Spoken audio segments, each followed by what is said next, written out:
জন্য কতদিন ধরে কাঁদছিল বলতো। এক মাস ধরে কাঁদছিল।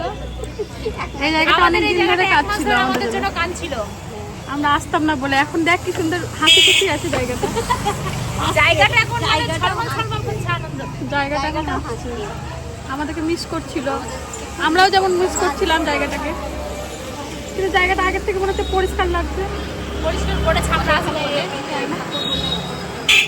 আমরা আসবো বলে আগে থেকে পরিষ্কার করে রেখে গেছে পৌরসভার লোক, যে এরা এক মাস ধরে গল্প টল্প করতে পারেনি, এক মাস পর আসতে একটু জায়গাটা পরিষ্কার করে রাখি। কি অবস্থা। আজকে একটু ব্লগটা করবো, দুদিন ধরে ব্লগ করা হয়নি, সবাই আমাকে ভুলেই গেছে। গুড মর্নিং সকলকে, কেমন আছো সবাই?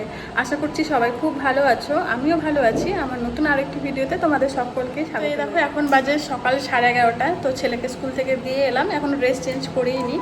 তো ভাবছি যে আগে রান্নাবান্না করে নিই, তারপরে স্নান করব। কারণ ওয়েদারটা যদিও মেঘলা, বৃষ্টিও পড়ছে ঝিরঝির করে, কিন্তু তবুও জানো তো গরমটা কমেনি, মানে কেমন একটা ঘুমেটে গরম লাগছে। তো ওই জন্য ভাবছি রান্না বান্না করে তারপরে স্নান করব, তাহলে ফ্রেশ লাগবে। গেটটা খুলে দিই, গেটটা খুলে দিলে একটু আলো বাতাস আসবে এটা দিয়ে।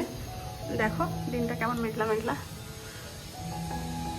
আলো বাতাস আসবে। ততক্ষণে আমি মাংস ধুয়ে রেখে মশলা টশলা বেটে আগে রান্নাটা করে নিই, তারপরে স্নান টান করবো। সকালবেলা করেছিলাম হচ্ছে চাউমিন, তো ছেলেকে চাউমিন টিফিনে দিয়েছি, আর আমিও সকালবেলা ব্রেকফাস্টে চাউমিনই খেয়েছি। আর ভাত করা হয়ে গেছে, ভাত খেয়ে গেছে আমার ছেলে, ডিম সেদ্ধ আলু সেদ্ধ ঘি দিয়ে ভাত খেয়ে গেছে। তো ওই জন্য শুধু এখন মাংসটা রান্না করতে হবে। আর মাংস হলে তো আমাদের আর কিছু লাগে না, সেই জন্য মাংস শুধু রান্না করব, মাংসের সঙ্গে আর কিছু চলবে না। প্রায় আমার শেষের দিকে, এখন 12:30 বাজতে চললো। চলো রান্নাটা কষানো হয়ে গেছে, একটু জল দেবো। ভোজন করবো না, একদম কষা কষা করবো আজকে মাংসটা।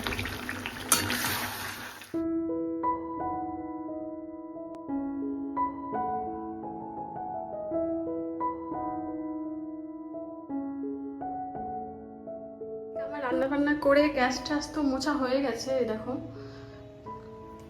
নিচেটাও মুছে নিয়েছি। আর এদিকে শুরু হয়েছে বৃষ্টি, তো এখনো বাসন মাজা হয়নি, সকালবেলা সব বাসনগুলো নিয়ে গেছি। এদিকে ঝিরিঝিরি বৃষ্টি শুরু হয়েছে, দেখে বুঝতে পারবে না,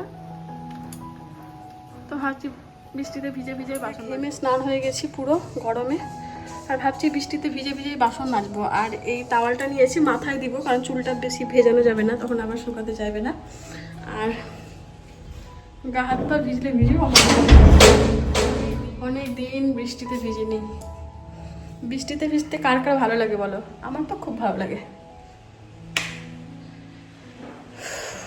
কি গরম, বৃষ্টি পড়ছে ঠিকই, কিন্তু গরম কমছে না।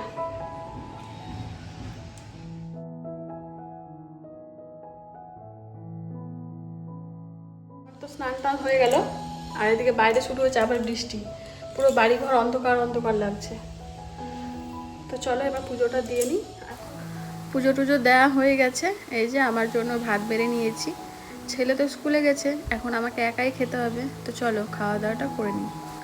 কিছুদিন থেকে আমি দুপুরের খাবারটা মানে নিচে বসেই খাওয়া দাওয়া করি, রাত্রে আর সকালবেলা টেবিলে বসে খাই, কিন্তু দুপুরে নিচে বসে। তো এদিকে আমি আবার ছেলেকে স্কুল থেকে নিয়ে বাড়িতেও চলে এসেছি, এসে আবার ফ্যান চালিয়ে বসে পড়েছি, প্রচণ্ড গরম লাগছে। তো ওইদিকে ড্রেস চেঞ্জ করছে, ড্রেস চেঞ্জ হলে ওকে খাওয়াবো। একটু ছাদে এলাম, এই দেখো তার সঙ্গে একটু এনেছি ছোলা ভাজা। তো ছোলা ভাজা খেতে খেতে আজকের এই বৃষ্টির ওয়েদারটাকে উপভোগ করবো ওই জন্য। আর দেখো পুরো ছাদ ভিজা, বৃষ্টি হয়েই যাচ্ছে, ছাড়ার আর নাম নেই। তো বাড়ি থেকে বেরোতেও পারছি না, ভালো লাগছিল না, একটু ছাদে চলে এলাম। যদিও কোথাও বেরোই না, কিন্তু তবুও ছাদে এসে বসি তো বিকেলবেলা, ওই জন্যে আর কি। তো চলো আমি ছোলা ভাজাটা। আর এই যে পুকুরটা দেখতে পাচ্ছ, পুকুরটা তো আমার খুব ভালো লাগে, মানে বাড়ির পিছনে পুকুরটা আছে বলেই কিন্তু আমার এই জায়গাটা এত ভালো লাগে। আর যখনই আমি বসি এই জায়গাতে এসেই বসি, এখান থেকে পুকুরটা দেখা যায়, বেশ ভালো লাগে দেখতে, নদী নদী ফিল হয়। কিন্তু দেখো পুকুরটা কি অবস্থা করেছে, এত সুন্দর পুকুরটাকে নেট দিয়ে দিয়েছে, এখান থেকে বোঝা যাচ্ছে না হয়তো, ওই দেখো পুরো পুকুরটাই কিন্তু নেট দিয়ে ঘিরে দিয়েছে। তো এই জায়গাতে একটু ফাঁকা আছে, এই জায়গা এত সুন্দর পুকুরটাকে এইভাবে নেট দিয়ে দেওয়ার কারণ হচ্ছে পাখি বলো, পানকৌড়ি, মাছরাঙা, মাছ খেয়ে নেয়, সেই জন্য ওটা ঘেরা ছিল না, এরকম ছিল, পুরো ফাঁকা ছিল আগে। সেই পুকুরটাকে পুরোটাই ঘিরে নিয়েছে, ওইখান থেকে একদম এদিক দিয়ে গিয়ে, এখান দিয়ে গিয়ে, ওই দিক দিয়ে গিয়ে, ওই যে দেখতে পাচ্ছ ঘরগুলো, ওই ঘরগুলোও কিন্তু আগে ছিল না, পুরোটা ফাঁকা ছিল। তো অর্ধেক মানে পুকুরের ওইদিকে অর্ধেক পর্যন্ত কিন্তু ঘরগুলো করেছে, ঠিক আছে। এখন ওইটুকু অংশ বাকি আছে ঘিরতে। আর এদিকে তো ঘর বাড়ি, মাছ খাচ্ছিল, তাতে কি এমন ক্ষতি হতো বলো তো? অল্প একটু মাছই তো খেত, ওরাও তো খেয়ে দিয়ে বাঁচবে। পুকুরবেলা যদি এভাবে ঘিরে দেয়, যদি মাছ না খেতে পায়, তাহলে ওরা কি খেয়ে বাঁচবে? গাছে ফল খাবে, তাও তো গাছ কেটে নিচ্ছে মানুষ, গাছে ফলই হচ্ছে না, গাছপালা কেটে নিচ্ছে। এখানেও যেমন গাছ ছিল অনেক কটা, এই পুকুরটা ঘেরার জন্য গাছগুলো কেটে নিয়েছে, গাছ কেটে নিল, পুকুরটা ঘিরে দিল। এখন পুকুরটায় মাছ খেয়ে নিচ্ছে বাকিরা, তাই পুরো নেট দিয়ে দিল। তো ওইসব বলে আর লাভ নেই, যার জায়গা সে তো তার ইচ্ছে মতোই কাজ করবে, আমার ইচ্ছে মতো তো আর কাজ করবে না। তো এদিকে এসে দেখছি যে এরা সবাই নাচতে নাচতে গঙ্গা যাচ্ছে জল ভরতে।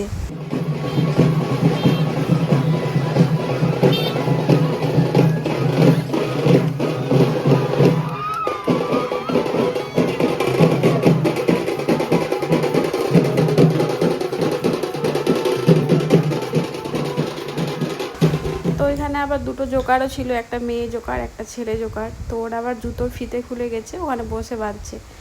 তো বৃষ্টি পড়ছে, বৃষ্টিটা এখন একটু থেমেছে, সেই জন্য সবাই যাচ্ছে গঙ্গা। তো চলো আজকের ভিডিওটি তাহলে এই পর্যন্তই রাখি, দেখা হবে নেক্সট ভিডিওতে। সবাই খুব ভালো থেকো, সুস্থ থেকো, আর ভিডিওটি ভালো লাগলে অবশ্যই একটি লাইক করে দিও। টাটা।